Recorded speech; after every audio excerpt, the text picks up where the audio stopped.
Hello, welcome to my channel. अस्सलाम वालेकुम। उम्मीद करता हूँ कि आप सब खैरियत से होंगे। आज की एक नई वीडियो के साथ फिर आज जिस यूनिवर्सिटी को टारगेट करेंगे वो एक डिफरेंट यूनिवर्सिटी है, डिफरेंट कंट्री की है। तो मैंने सोचा इस पे भी मैं साथ साथ प्ले लिस्ट शुरू करूँ। ये जो प्ले लिस्ट है ये आप लोगों को मेरे चैनल पे मिल जाएगी। अगर आप लोग मेरे चैनल पे फर्स्ट टाइम आए हैं तो मेरे चैनल को ज़रूर सब्सक्राइब करें ताकि आप लोगों को इस तरह की वीडियो मिलती रहें।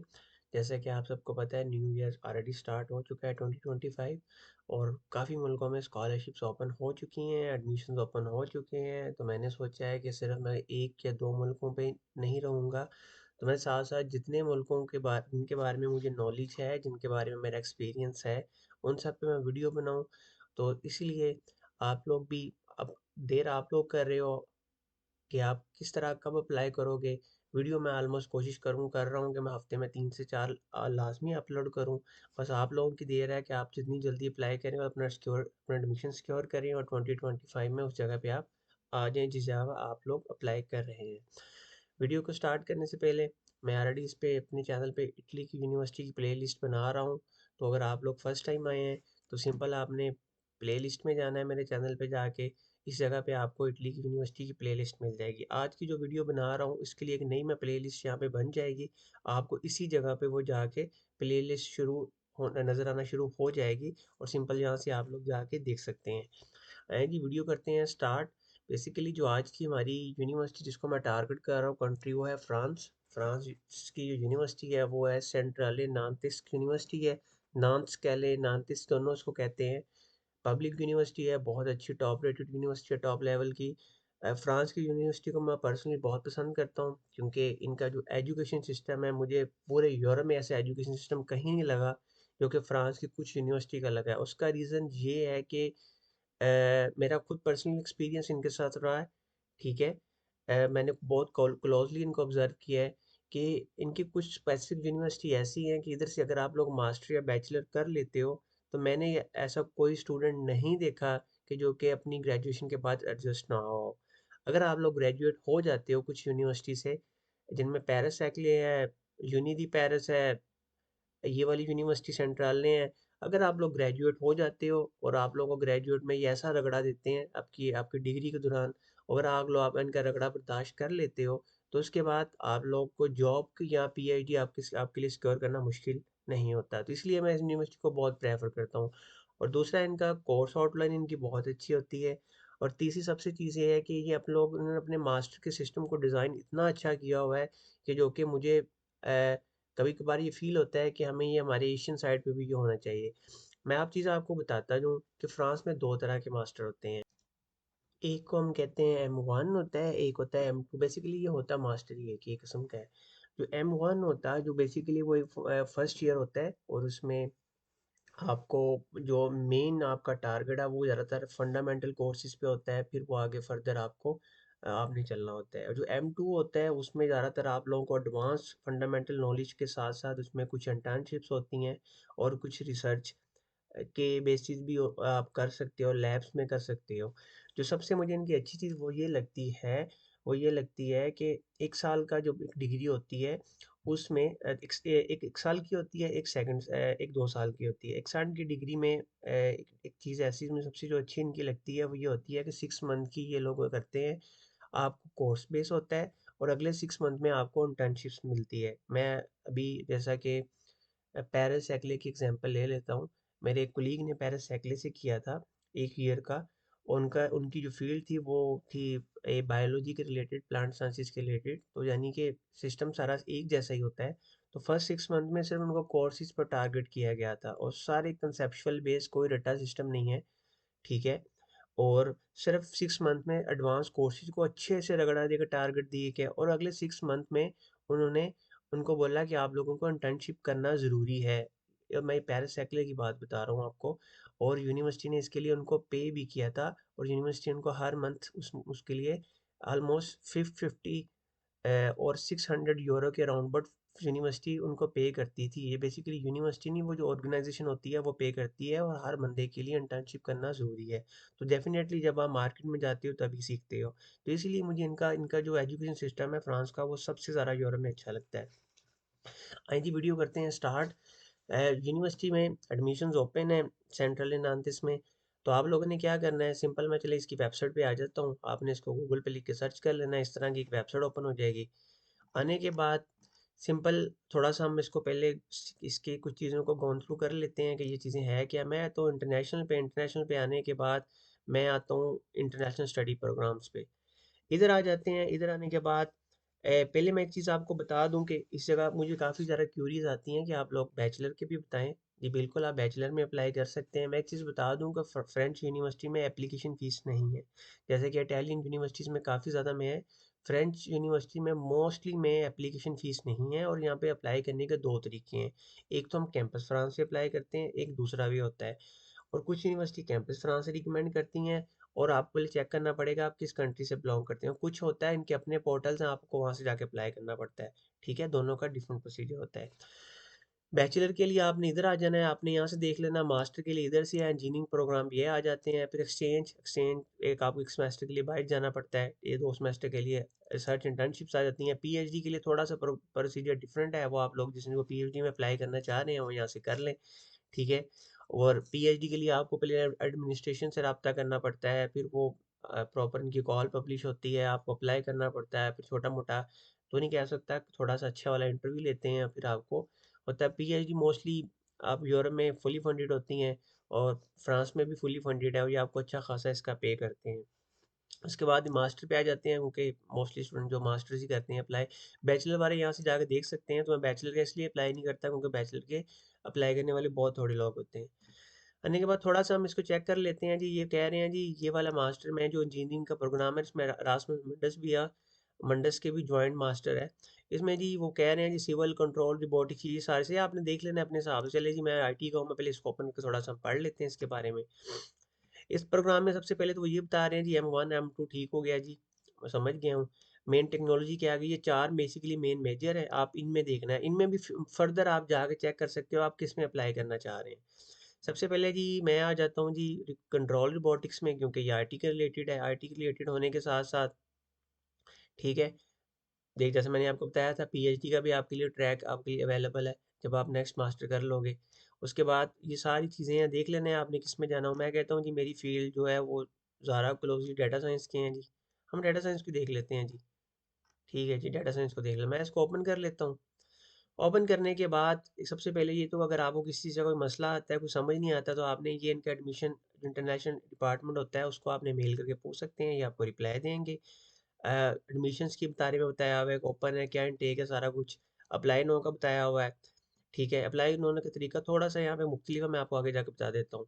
थोड़ा सा इसके बारे में पढ़ लेते हैं। ये सारा कोर्स का ऑब्जेक्टिव है, कोर्स कंटेंट है। सबसे अच्छी चीज़ ये है, कोर्स कंटेंट में M1 फर्स्ट ईयर में आपको क्या पढ़ाया जाएगा, आपको सारे पहले एडवांस पता चल जाएगा कि आप लोगों को क्या पढ़ाया जाएगा। आपने देखा होगा सारे कोर्सेज चेक कर लें आप इनकी, जो आईटी के लोग हैं उनको ज़्यादा बेहतर पता होगा कि इनके कोर्स आउटलाइन चेक कर लें।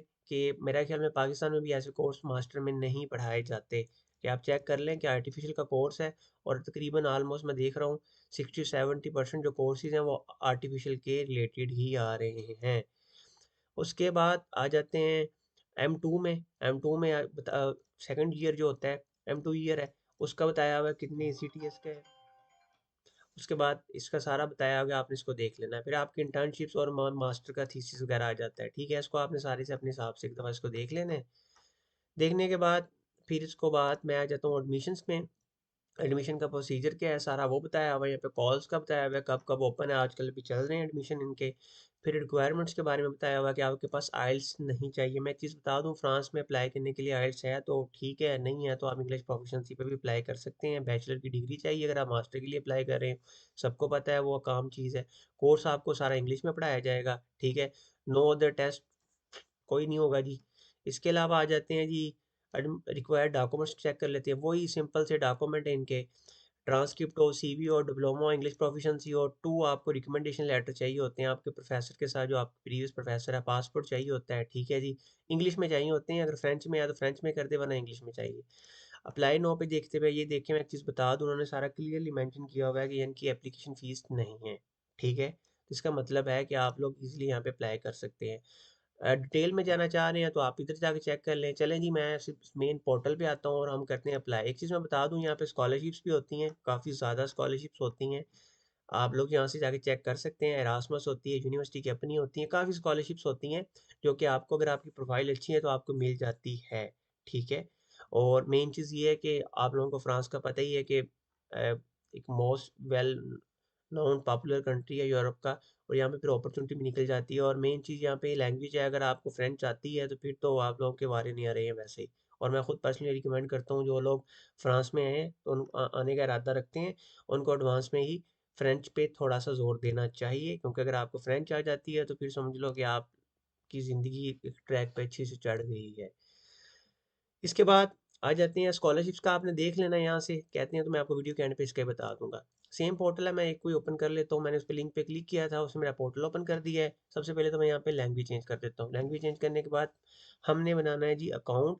अगर तो आप फर्स्ट टाइम आए हैं, मेरा ख्याल मेरा ऑलरेडी इस पे अकाउंट बना हुआ है, तो मैं इसको कर लेता हूँ लॉगिन और चेक कर लेते हैं। नहीं जी, मेरा अकाउंट नहीं बना हुआ, तो मैं कहता हूँ जी मैंने क्रिएट एन अकाउंट पे क्लिक किया है। क्रिएट एन अकाउंट पे क्लिक करने के बाद मैं बना लेता हूँ अकाउंट।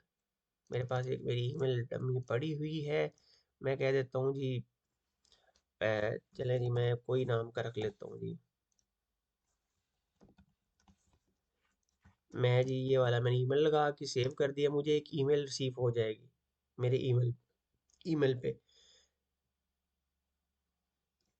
मुझे एक ईमेल रिसीव हुई है, मैंने ईमेल के लिंक पे क्लिक किए और मुझे एक पासवर्ड और यूज़र नेम मिला है, तो दोनों को मैंने यहाँ पुट कर दिया है। ईमेल मैं इसलिए नहीं दिखाऊंगा कि मेरे चैनल से ऑलरेडी एक वीडियो यूट्यूब की तरफ से उड़ा दी गई है, और उस पर मेरा जो मेन यूट्यूब ने यही लगाया है एतराज़ कि मैं उसमें पर्सनल चीज़ें बहुत शो करता हूँ, क्योंकि मैंने इस तरह कभी इस चीज़ पे फोकस नहीं किया था। मैं जो पासपोर्ट की डिटेल्स आई है वो सारा कुछ सिंपली लगा लगा देता था।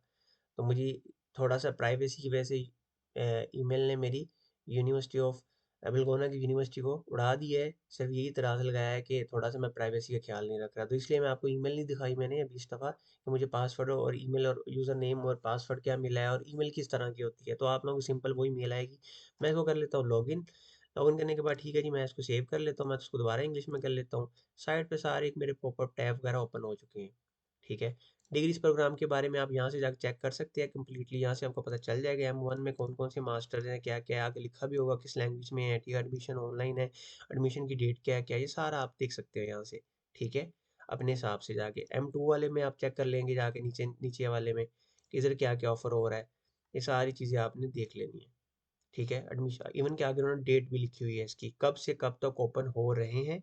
ठीक है। और किन किन के ओपन होने वाले हैं, ये देखें इनके फरवरी में होने हैं। M2 की कॉल जो है वो आपने देख ली है आगे। उसके बाद मैं आ जाता हूँ जी इस वाली पर्सनल इन्फॉर्मेशन पे। अगर आपकी पर्सनल इन्फॉर्मेशन आपने यहाँ चेक कर लेनी है। नेशनलिटी पूछ रहा है जी, वो पाकिस्तान है, मैं इसको ओके कर देता हूँ। ओके करने के बाद वो नाम पूछ रहा है, ये पूछ रहा है, अदर नेम पूछ रहा है, डेट ऑफ बर्थ मेरी पूछ रहा है जी। मैं डेट ऑफ बर्थ चले जी कोई रैंडमली चूज़ कर लेता हूँ। डेट ऑफ बर्थ मैं कहता हूँ मेरी ये डेट ऑफ बर्थ है for example. Country of birth मेरा पाकिस्तान है। ठीक है। सिटी मेरा कौन सा है, मैं कहता हूँ जी मेरा सिटी है जी, मैं कहता हूँ चलो जी लाहौर है। लैंग्वेज क्या है जी, मेरी इंग्लिश है। फ़ोन नंबर लिख दें अगर है तो आपके पास, क्योंकि ये लोग जो जो फील्ड्स हैं ये वो नहीं है, मैंडेटरी नहीं है, स्टैट्यूटरी वाली कंपलसरी है। मैं इसको ओके करके सेव कर देता हूँ। एक चीज़ भूल गया हूँ मैं, एम कहते हैं मेल्स को, एम एम ही कहते हैं फीमेल्स को। एम क्या लिख देता हूँ मिस्टर साहब। मैंने ओके कर दिया, मेरा डाटा सारा यहाँ पे आ गया। एड्रेस आ जाते हैं जी, मैं एड्रेस पे आता हूँ। एड्रेस पे आने के बाद फिर वही पाकिस्तान, मुझसे पूछ रहा है कि आपका टाउन कौन सा है, मैं कहता हूँ लाहौर है जी मेरा टाउन। एड्रेस मैं कहता हूँ जी फ्री टाउन लिख देता हूँ फॉर एग्जांपल। फ्री टाउन फलां फलां फलां जो भी आपका एड्रेस है वो यहाँ पे, अगर आपकी और एड्रेस है जो भी आपने लिख देना है। मैंने ओके कर दिया जी। यहाँ पे हाई स्कूल डिप्लोमा आ जाता है। यहाँ पे आपने अपनी, अगर आप मास्टर के लिए अप्लाई कर रहे हो तो यहाँ पे आप अपनी FSC की डिग्री को, इंटरमीडिएट की डिग्री को अप्लाई करेंगे। मैं कहता हूँ मैंने ग्रेजुएशन की थी 2016 में।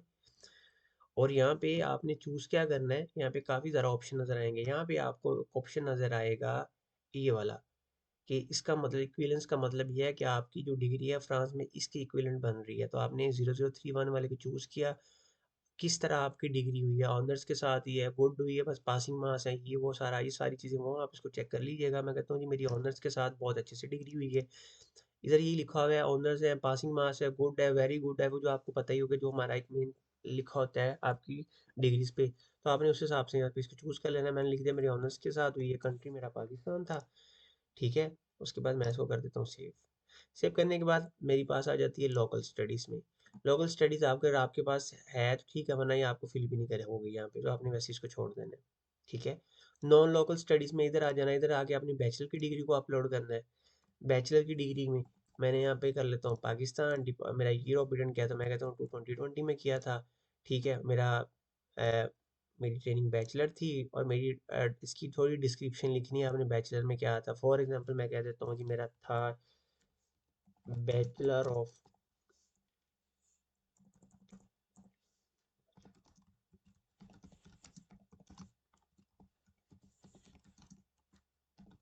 Bachelor of science in computer science मैंने लिख दिया। थोड़ी सी आप लिखते डिस्क्रिप्शन अपने इसको उसके बारे में, जी बिल्कुल मुझे मुझे डिग्री मिल चुकी है, सेम इसी तरह जी मैंने बहुत सारा ऑनर्स के साथ इसको कंप्लीट किया था। मैं इसको सेव कर लेता हूँ। सिंपल में ये ऐड हो गई है। अगर आप लोगों के पास कोई और भी डिग्री है तो यहाँ पे आप इधर और पीछे हाई स्कूल में लगा सकते हैं, वो आप लोगों की मर्जी है। फिर आ जाती हैं इंटर्नशिप्स। अगर आपने कभी कोई इंटर्नशिप्स की है, कोशिश कीजिएगा कि अगर आप जिस कोर्स में अप्लाई कर रहे हैं उस फील्ड के रिलेटेड आप इंटर्नशिप अप्लाई कर मेंशन करें तो ज़्यादा अच्छा है। नहीं है तो फिर भी लिखते हो कि मसला तो नहीं है। मैं कहता हूँ जी मैंने फॉर एग्जाम्पल 2020 में एक इंटर्नशिप की थी, ड्यूरेशन मैं कह देता हूँ जी 3 वीक्स की मैंने की थी। सॉरी, मैं कहता हूँ जी 2 मंथ्स की थी जी मैंने। बल्कि वो नीचे उन्होंने मुझे लिखा हुआ या लिखने की नहीं है, मैं कहता हूँ वीक्स के हिसाब से वो पूछ रहे हैं। मैं कहता हूँ जी मैंने 9 वीक्स बनती है ऑलमोस्ट होंगी। मेरा एम्प्लॉय क्या था, मैं कहता हूँ मेरा ABC मेरा एम्प्लॉय था। मेरी डिस्क्रिप्शन क्या थी, मैंने मतलब इंटर्नशिप में किया क्या था जी, ये चीज़ें मैंने ABC मैंने ये सारी चीज़ें की थी। फॉर एग्जाम्पल आपने यहाँ पे वो लिख देनी डिस्क्रिप्शन अच्छी सी बना के, मेरी इंटर्नशिप होगी। अगर आपके पास इंटर्नशिप नहीं है तो आप इसको खाली छोड़ दें। वर्क एक्सपीरियंस भी सेम आ जाता है। अगर आप लोगों के पास वर्क एक्सपीरियंस है तो आपने यहाँ पे वो लिख देना है। ठीक है, यहाँ पे ड्यूरेशन क्या था, मैं कहता हूँ जी मेरा 2 ईयर फॉर एग्जांपल। ऑर्गेनाइजेशन क्या थी मेरी, ABC मेरी कंपनी का नाम था। मेरे गोल्स वगैरह क्या थे, रिस्पॉन्सिबिलिटी मैंने यहाँ पे सारी लिख दी। ओके कर दिया, सारी चीज़ें ऐड हो गई। आप इसको एक और को भी ऐड कर सकते हो अगर आपका मल्टीपल एक्सपीरियंस है। फिर आ जाते हैं इधर एप्लीकेशन पे आने के बाद मैं इसको जी ओके करता हूँ। ओके करने के बाद यहाँ पे मैं इसको, अब मैंने चेक करना है कि मुझे किस में अप्लाई करना है। ठीक है, मैं वो चेक कर लेता हूँ। ये बैचलर है, मास्टर में कुछ कोर्स चले जी, मैं चेक कर लेता हूँ किन किन के आजकल ओपन है। ठीक है, और किन के नहीं है। इनके अभी ओपन नहीं हुए। M2 के, M1 के, सॉरी सॉरी M2 के ओपन नहीं हुए, इनके ओपन है आजकल। मैं कह देता हूँ जी मैंने जाना है जी कंट्रोल रिबोटिक्स में, क्योंकि ये मेरी कुछ ज़्यादा फील्ड रिलेटेड है। मैंने इसको ओके करके यस कर लिया। वो ओके करके यस किया है, एक तो ये कि मेरी ईमेल पे मुझे एक ईमेल रिसीव हो जाएगी, उसके बाद मेरा एक इस तरह का पोर्टल ओपन हो जाएगा। एक तो ये पे यहाँ पे उन्होंने यहाँ पे सारा लिखा हुआ है। ठीक है, ये कब कब तक आपकी वो डेट्स है। यहाँ पे आप स्टेटस चेक कर सकते हो, जब आप सबमिट करोगे तो यहाँ पे स्टेटस आपका चेंज हो जाएगा। डिसीजन नहीं है या वेटिंग है। अगर आपको कोई मसला आता है, किसी चीज़ के बारे में कुछ पूछना है तो आप इंटरनेशनल डिपार्टमेंट को इस ईमेल पे ईमेल करके पूछ सकते हैं। जब आप एप्लीकेशन सारी फिल कर देंगे तो इस जगह पे आपका वो बटन, वो ग्रीन सा आ जाएगा, सबमिट का ऑप्शन दे देगा, और यहाँ से आप अपनी एप्लीकेशन को डाउनलोड कर सकते हैं। आए करते हैं आगे जा चलते हैं डॉक्यूमेंट्स को। सबसे पहले तो हम देख लेते हैं इस जगह पे। उन्होंने मुझे बोला है कि जी एक फॉर्म PDF सी दी हुई है। उन्होंने बोला है कि एक छोटा सा एक एप्लीकेशन फॉर्म है, बहुत ही छोटा सा। इसको फिल करना है, उसमें बहुत नॉर्मल से क्वेश्चन पूछेंगे मुझसे। इसको फिल करते हैं, देखते हैं। उन्होंने यहाँ पे तरीका ही बताया हुआ कि आपने इसको कैसे करना है। ठीक है, मैं आ जाता हूँ जी एडिशनल लिंक पे। मैंने इसको ओपन कर लिया। ओपन करने के बाद वो मुझे कह रहा है कि छोटा सा जो सर्वे फॉर्म है वो फिल करे, बहुत छोटा सा फॉर्म है। मैं इसको फिल कर लेता हूँ। फिल करने के बाद सबसे पहले तो मुझे कह रहा है ई कैंडिडेट का लॉगिन दें हमें। ठीक है, मैंने जी अपना लॉगिन दे दिया है। उसके बाद मुझे कह रहा है जी पासपोर्ट पर गिवन नेम बताएं। मैंने गिवन नेम, मेरा ख्याल है कि मैंने दिया था मोहम्मद बिलाल। सर ने मैंने दिया था शायद बिलाल। आपने अपने हिसाब से दे देना है। वो पूछ रहे हैं जी मेल फीमेल, अपने हिसाब से आपने चेक इसको चूज़ कर लेना है। आपको पूछ रहा है किस रीजन से है, मैं जी एशिया से हूँ। यूनिवर्सिटी का पूछ रहा है कि आप किस यूनिवर्सिटी से पढ़े हैं। अगर तो आप लोगों के पास यहाँ पे यूनिवर्सिटी वो शो आपको मिल जाती है लिस्ट में तो ठीक है, नहीं मिलती तो आपने उसको अदर्स में जाके चूज़ कर लेना है। यहाँ पे आपने लिख देनी है अपनी यूनिवर्सिटी का फुल नेम। मैं लिखता हूँ बहाउद्दीन ज़िक्रिया यूनिवर्सिटी, चले मैं ये फुल अभी शॉर्ट लिख देता हूँ जहाँ से मैंने ग्रेजुएशन की है। उसके बाद वो CGPA का पूछ रहा हूँ। मैं कहता हूँ मेरी 3.40 CGPA थी मेरी, फॉर एग्जाम्पल आउट ऑफ 4। उसके बाद कंट्री का पूछ रहा है कि आपने कहाँ से, मुझे पाकिस्तान था मेरा। यहाँ पूछ रहा है कि आपने किस में आपने अप्लाई करने का सोच रहे हो, आपने अप्लाई करना है, तो अपने हिसाब से यहाँ से आपने चूज़ कर लिया। एम के लिए डिफरेंट है, एम टू के लिए इधर से है, तो अब मैं जी फिलहाल के लिए इसको चूज़ कर लेता हूँ, चलें जी। उसके बाद वो नीचे पूछ रहा है किस प्रोग्राम में आपने अप्लाई करना है मास्टर में, तो यहाँ से आपने वो चूज़ कर लेने हैं। कोशिश कीजिएगा दो से ज़्यादा प्रोग्राम ना चूज़ करें, क्योंकि ये फ्रेंच यूनिवर्सिटी से मैं कभी भी आपको रिकमेंड नहीं करता कि आप यहाँ पे 10 फील्ड को, फॉर एग्जांपल ये मेरी यहाँ पे मुझे ये भी मेरी फील्ड, ये भी फील्ड, मैं 4 चीज़ें चूज़ कर दूँ, नहीं। मैं मैक्सिमम 3 बोलूँगा, और मेरे पर्सनली हिसाब से मैं आपको 2 रिकमेंड करूँगा, 2 चूज़ करें आप बस। मैं कहता हूँ चले मैं फ़िलहाल के लिए एक कर रहा हूँ, मैं जी इसको कर देता हूँ, इन दोनों को चूज़ ही ज़रा नज़दीक है। मैं भी एक ही कर रहा हूँ क्योंकि वीडियो लंबी ना हो। आपको कहाँ से पता चला ये था? यहाँ पे आपने उस हिसाब से लिख देना है, अगर मेरे चैनल के हिसाब से बेशक लिंक लिख दें या जो मर्ज़ी कर दें। मैं कहता हूँ जी मुझे चलें जी यहाँ से पता चला है जी, मुझे पता चला जी गूगल से, फॉर एग्ज़ाम्पल मैं कह देता हूँ जी, मैंने गूगल से देखा है। उसके बाद मैंने सबमिट किया है, मेरी एप्लीकेशन सबमिट हो गई है। उसके बाद उन्होंने बोला जी इसको डाउनलोड करें पीडीएफ को। मैंने इस पीडीएफ को वाले को डाउनलोड करना है, पीडीएफ को एक्सपोर्ट करके मैंने इसको कर लेना है डाउनलोड। ये मेरी पीडीएफ डाउनलोड हो गई है। ये वही सारी चीज़ें पीडीएफ में जो मैंने फिल की हैं, सारी नीचे, ये आप देख सकते हैं वही है। इसको अच्छे से आपने फिल कर लेना सही से। फिल करने के बाद मैं आ जाता हूँ वापस सपोर्टिंग डॉक्यूमेंट में, आके मैंने वो वाली पीडीएफ को इधर कर देना है अपलोड, और ये मेरी हो गई है ओके, ठीक हो गया। उसके बाद यहाँ पे सीवी सिंपल मैं यहाँ पे क्लिक करूँगा, क्लिक करने के बाद मैं यहाँ पे दोबारा फॉर एग्जांपल ये मेरी सीवी है, ये मेरा मोटिवेशन लेटर। मैं एक चीज़ आपको बता दूँ कि फ्रेंच यूनिवर्सिटी में मोटिवेशन लेटर बहुत ज़रूरी है। शायद इटालियन यूनिवर्सिटी इतना इस चीज़ को नहीं देखती, लेकिन फ्रेंच यूनिवर्सिटी में अगर आपने स्कॉलरशिप लेनी है तो इसके लिए हाफ पेज 1.5 से 2 पेजेस का मोटिवेशन लेटर बहुत अच्छा सा सॉरी, जिस जिस यूनिवर्सिटी में आप अप्लाई कर रहे हो और जिस कोर्स में कर रहे हो उस हिसाब से आपने बहुत अच्छा सा लेके अपलोड करना है, तो फिर आपके स्कॉलरशिप के 99% चांसेस हो जाते हैं।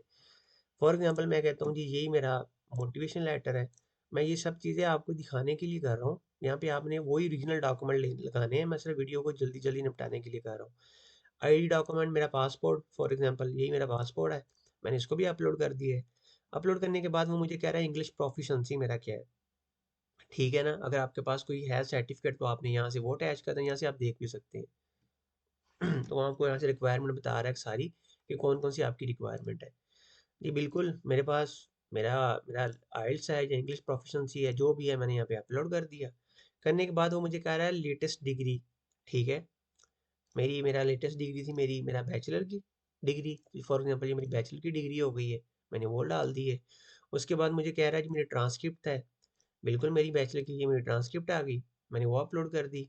करने के बाद वो मुझे कह रहा है रिकमेंडेशन लेटर आपका प्रोफेसर। रिकमेंडेशन लेटर वो होता है जो आपका सुपरवाइजर प्रोफेसर, जिस यूनिवर्सिटी आप ग्रेजुएट होते हो, अगर आपने बैचलर किया हुआ है तो आपका प्रोफेसर आपको देगा। अगर आपने इंटरमीडिएट किया, बैचलर में अप्लाई करना है, तो आपका स्कूल या कॉलेज का जो प्रोफेसर या टीचर होता है वो बना के देगा आपको, यूनिवर्सिटी या स्कूल के लेटर पैड पे। ये दो आपको चाहिए, ठीक है। वो आपने एक एक करके यहाँ पे अपलोड कर देने हैं। मैंने कहा चलो जी मैंने ये अपलोड कर दिया फॉर एग्जांपल, चलें जी मैं कह देता हूँ ये भी अपलोड कर दिया मैंने, ये भी अपलोड कर दिया। आपने देखा है जब मैंने सारे डॉक्यूमेंट्स को अपलोड किया है तो इसने इसको ग्रीन कर दिया। जब मैं इस पर क्लिक करूंगा तो मेरा यहाँ पे स्टेटस भी चेंज हो जाएगा, पेज रिफ्रेश हो जाएगा और मेरी एप्लीकेशन सबमिट हो जाएगी। यहाँ से आप इसको कैंसिल भी बाद में कर सकते हैं, यहाँ पे क्लोज भी कर सकते हैं। जब मेरी एप्लीकेशन सबमिट होगी तो मुझे एक ईमेल भी रिसीव हो जाएगी इस तरह की, ये तो पुरानी वाली है, ठीक है। कि मैंने ये वाला कोर्स चूज़ किया, आपको एक और ईमेल रिसीव होगी जिस पे लिखा आ जाएगा कि आपकी एप्लीकेशन सक्सेसफुली सबमिट हो गई है, ठीक है। जब आपकी एप्लीकेशन सबमिट हो जाएगी, आपको ईमेल रिसीव हो जाएगी, तो उसके बाद आपने वेट करना है। यूनिवर्सिटी जो भी आपका स्टेटस है आपकी एप्लीकेशन को एवेलुएट करके आपको बता देगी। और अगर आपकी यूनिवर्सिटी ने आपसे इंटरव्यू कंडक्ट करना हुआ, वो मेजर तो मेजर डिपेंड करता है, तो यूनिवर्सिटी आपसे इंटरव्यू लेगी, छोटा मोटा इतना ज़्यादा नहीं लेते मुश्किल। तो फिर आपको उस हिसाब से वो डील कर लेंगे, यूनिवर्सिटी पर डिपेंड करता है। कोई क्वेश्चन हुआ आप यूनिवर्सिटी के एडमिनिस्ट्रेशन को मेल कर सकते हैं। एक चीज़ स्टार्ट में वीडियो में मैंने आपको बोला था कि मैं थोड़ा सा आपको स्कॉलरशिप का बता दूंगा कि कौन कौन सी स्कॉलरशिप है। तो मैं आपको स्कॉलरशिप के बारे में थोड़ा सा बता देता हूँ, बाकी थोड़ा सा आपने इसको खुद एक दफ़ा डीपली पढ़ लेना है कि क्या कौन कौन सी स्कॉलरशिप है, आपने इस पर कैसे अप्लाई करना है, क्या प्रोसीजर है ये वो, क्योंकि वीडियो काफ़ी ऑलरेडी लंबी हो चुकी है। सबसे पहले तो यूनिवर्सिटी का बता दूं कि यूनिवर्सिटी इतनी फ्रांस की टॉप टॉप रेटेड यूनिवर्सिटी है, टॉप लेवल की टॉप रैंकिंग में आती है। इसके अलावा वर्ल्ड में 2024 के हिसाब से 125 पे आती है, तो वर्ल्ड में 125 पे भी आना बहुत बड़ी बात है, ठीक है। मतलब ये कि बहुत ज़्यादा अच्छी यूनिवर्सिटी है ये वाली। उसके बाद मैं मेन स्कॉलरशिप के पेज पे आया हूँ, मैं इसका लिंक नीचे डिस्क्रिप्शन में दे दूंगा। यहाँ पर डिफरेंट तरह की स्कॉलरशिप है, अपनी यूनिवर्सिटी की स्कॉलरशिप है, गवर्नमेंट की है, इंडस्ट्री स्कॉलरशिप है, ऑर्गेनाइजिंग की स्कॉलरशिप है, यूरोपियन है, फिर सबसे मेन चीज़ आती है एरास्मस। एरास्मस तो मैं हर बंदे को रिकमेंड करता हूँ कि आपको ज़रूर लेना चाहिए। बहुत अच्छी अपॉर्चुनिटी है और इस पे आपको पैसे भी खुले मिलते हैं आपको। यहाँ पे थोड़ा सा बताया हुआ है कि आपको अगर आप इस कैटेगरी में आते हो तो कितने मिलेंगे, 8,000 यूरो मिलेगा, 6,000 यूरो, 3,000 यूरो, वो आपने चेक कर लेना है यहाँ से। कैसे अप्लाई करना है ये भी उन्होंने यहाँ पे बताया हुआ है। अगर आपको फिर भी कोई मसला आता है तो फिर आपने एक चीज़ तो बता दूँ, जिस तरह लिखा हुआ है इस यूनिवर्सिटी में कि आपको ऑटोमेटिकली कंसीडर कर लिया जाएगा, यूनिवर्सिटी ने लिखा हुआ है। बाकी फिर भी आपको कोई मसला है नॉन यूरोपियन स्टूडेंट को, तो आप यूनिवर्सिटी को ईमेल करके पूछ सकते हैं। गवर्नमेंट की स्कॉलरशिप है, गवर्नमेंट की इनकी एफएल आती है, काफ़ी तरह की स्कॉलरशिप्स आती हैं, इफल स्कॉलरशिप आती है। यहाँ से आपने उसको ओपन करके चेक कर लेना है। मिनिस्ट्री की आती है, वो यहाँ से इंडोनेशियन स्टूडेंट के लिए चेक कर लेना है आप लोगों ने। इंटर गवर्नमेंट स्कॉलरशिप है, यहाँ से आप वो चेक कर लेना। अगर आप इसमें आपका कंट्रीज में आता है, पाकिस्तान तो नहीं आता, मुझे इंडिया बांग्लादेश का नहीं पता, आपने चेक कर लेना है। इंडस्ट्री स्कॉलरशिप ये बहुत अच्छी है, आप इसको चेक कर लीजिएगा, स्कॉलरशिप की ऑर्गेनाइजेशन की तरफ से है, वो चेक कर ले। एरास्मस के प्रोग्राम, ये सारी स्कॉलरशिप की कैटेगरी हैं। अगर आपको फिर भी मसला हो, इंटरनेशनल डिपार्टमेंट को मेल करें, वो आपको बता देंगे। ये तो थी आज की वीडियो। अगर आपको वीडियो लगी है अच्छी तो वीडियो को लाइक कीजिएगा, शेयर कीजिएगा, क्योंकि मैंने इस पर काफ़ी ज़्यादा रिसर्च करता हूँ, पहले फिर वीडियो बनाता हूँ, मेरा अच्छा खासा इस पर टाइम लगता है। तो चैनल को जरूर सब्सक्राइब कीजिएगा, क्योंकि इस तरह आने वाले दिनों में मैं पोलैंड की और फ्रेंच यूनिवर्सिटी की और वीडियो लेके आ रहा हूँ। और एक चीज़ बता दूं कि फ्रेंच यूनिवर्सिटी में, जैसे मैंने आपको स्टार्ट पे बताया था, इनकी कोई भी एप्लीकेशन फ़ीस नहीं है। मिलते हैं फिर नेक्स्ट वीडियो में, बाय बाय।